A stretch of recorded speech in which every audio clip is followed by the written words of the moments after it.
मती रची सुसमाचार अध्याय 12। शब्द का प्रभु। उस समय यीशु शब्द के दिन खेतों में से होकर जा रहा था और उसके चेलों को भूख लगी तो वे बालें तोड़ तोड़ कर खाने लगे।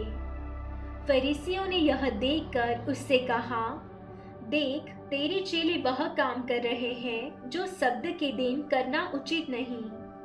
उसने उनसे कहा, क्या तुमने नहीं पढ़ा कि दाऊद ने जब वह और उसके साथी भूखे हुए तो क्या किया? वह कैसे परमेश्वर के घर में गया और भेंट की रोटियां खाई, जिन्हें खाना न तो उससे और न उसके साथियों को पर केवल याजकों को उचित था। क्या तुमने व्यवस्था में नहीं पढ़ा कि याजक शब्द के दिन मंदिर में शब्द के दिन की विधि को तोड़ने पर भी निर्दोष ठहरते हैं? पर मैं तुमसे कहता हूँ कि यहाँ वह है जो मंदिर से भी बड़ा है।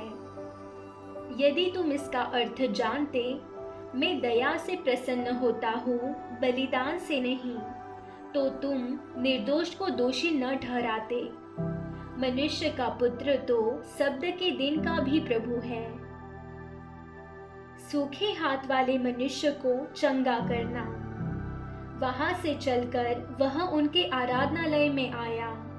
वहां एक मनुष्य था जिसका हाथ सूखा हुआ था।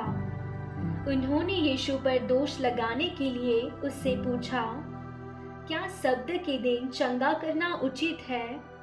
उसने उनसे कहा, तुम में ऐसा कौन है जिसकी एक ही भेड़ हो और वह शब्द के दिन गड्ढे में गिर जाए तो वह उसे पकड़कर न निकाले? भला मनुष्य का मूल्य भेड़ से कितना बढ़कर है।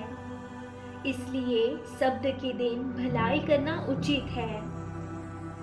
तब उसने उस मनुष्य से कहा, अपना हाथ बढ़ा।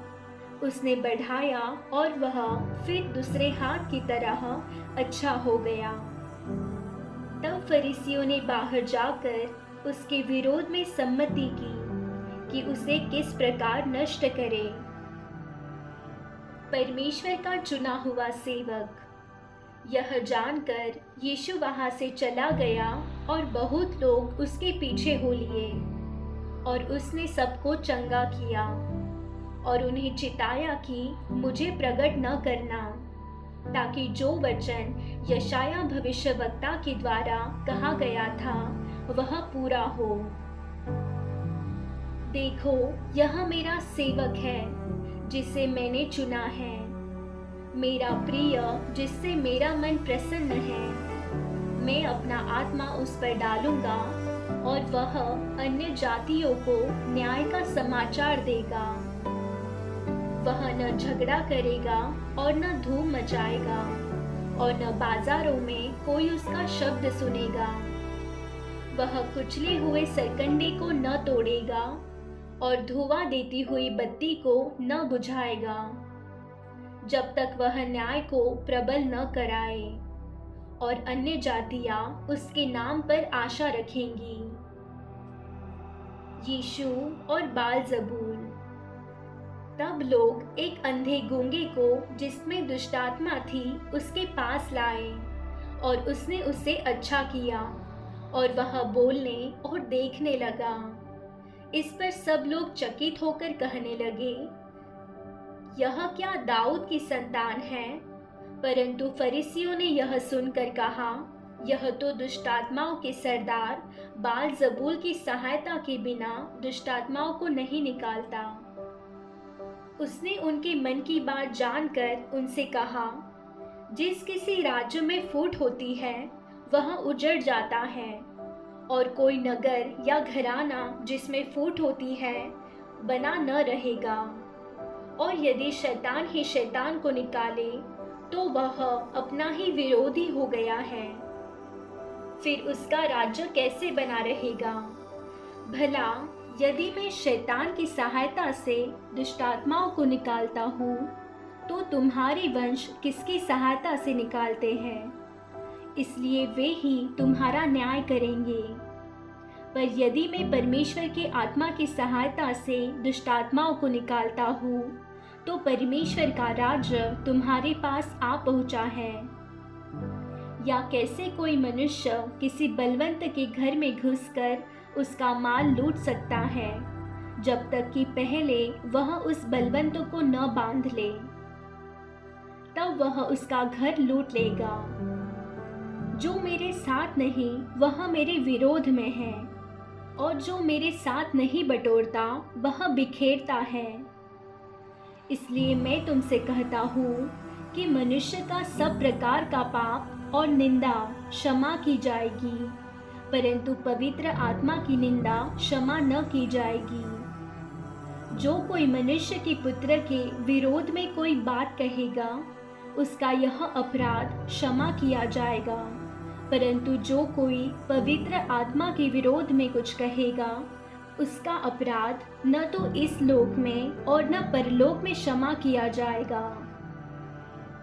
पेड़ और उसका फल। यदि पेड़ को अच्छा कहो तो उसके फल को भी अच्छा कहो, या पेड़ को निकम्मा कहो तो उसके फल को भी निकम्मा कहो, क्योंकि पेड़ अपने फल ही से पहचाना जाता है। हे सांप के बच्चों, तुम बुरे होकर कैसे अच्छी बातें कह सकते हो? क्योंकि जो मन में भरा है वही मुंह पर आता है। भला मनुष्य मन के भले भंडार से भली बातें निकालता है, और बुरा मनुष्य बुरे भंडार से बुरी बातें निकालता है।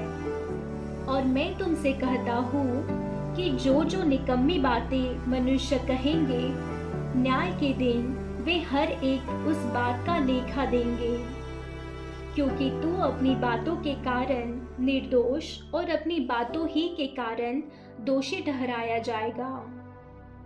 स्वर्गीय चिन्ह की मांग। इस पर कुछ शास्त्रियों और फरीसियों ने उससे कहा, हे गुरु, हम तुझसे एक चिन्ह देखना चाहते हैं। उसने उन्हें उत्तर दिया, इस युग के बुरे और व्यभिचारी लोग चिन्ह ढूंढते हैं, परंतु योना भविष्यवक्ता के चिन्ह को छोड़ कोई और चिन्ह उनको न दिया जाएगा। योना 3 रात दिन जल जंतु के पेट में रहा, वैसे ही मनुष्य का पुत्र 3 रात दिन पृथ्वी के भीतर रहेगा। निन्वे के लोग न्याय के दिन इस युग के लोगों के साथ उठकर उन्हें दोषी ठहराएंगे, क्योंकि उन्होंने योना का प्रचार सुनकर मन फिराया। और देखो, यहाँ वह है जो योना से भी बड़ा है। दक्षिण की रानी न्याय के दिन इस युग के लोगों के साथ उठकर उन्हें दोषी ठहराएगी, क्योंकि वह सुलेमान का ज्ञान सुनने के लिए पृथ्वी के छोर से आई। और देखो, यहाँ वह है जो सुलेमान से भी बड़ा है। अधूरी सुधार से विपत्ति। जब अशुद्ध आत्मा मनुष्य में से निकल जाती है, तो सूखी जगहों में विश्राम ढूंढती फिरती है और पाती नहीं।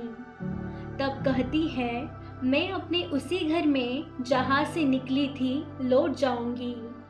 और लौटकर उसे सूना, झाड़ा बुहारा और सजा सजाया पाती है। तब वह जाकर अपने से और बुरी 7 आत्माओं को अपने साथ ले आती है, और वे उसमें बैठकर वहाँ वास करती है। और उस मनुष्य की पिछली दशा पहले से भी बुरी हो जाती है। इस युग के बुरे लोगों की दशा भी ऐसी ही होगी। यीशु की माता और भाई। जब वह भीड़ से बातें कर ही रहा था, तब उसकी माता और भाई बाहर खड़े थे और उससे बातें करना चाहते थे। किसी ने उससे कहा, देख, तेरी माता और तेरे भाई बाहर खड़े हैं और तुझसे बातें करना चाहते हैं।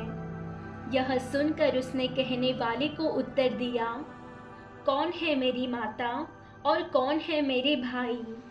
और अपने चेलों की ओर अपना हाथ बढ़ाकर कहा, देखो, मेरी माता और मेरे भाई ये हैं, क्योंकि जो कोई मेरे स्वर्गीय पिता की इच्छा पर चले वही मेरा भाई और मेरी बहन और मेरी माता है।